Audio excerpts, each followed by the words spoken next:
The rear automatic braking, or RAB system, can assist the driver when the vehicle is backing up. RAB operates when the shift lever is in the reverse position and the vehicle speed is less than approximately 9 miles per hour.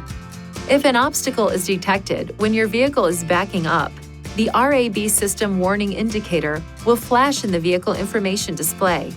A red frame will appear in the center display, and the system will chime 3 times. The system will then automatically apply braking.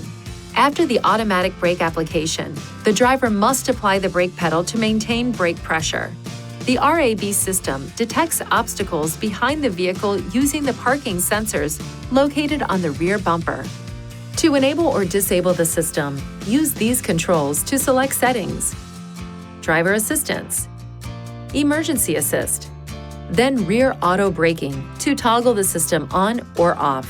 When the RAB system is turned off, the RAB system warning light illuminates.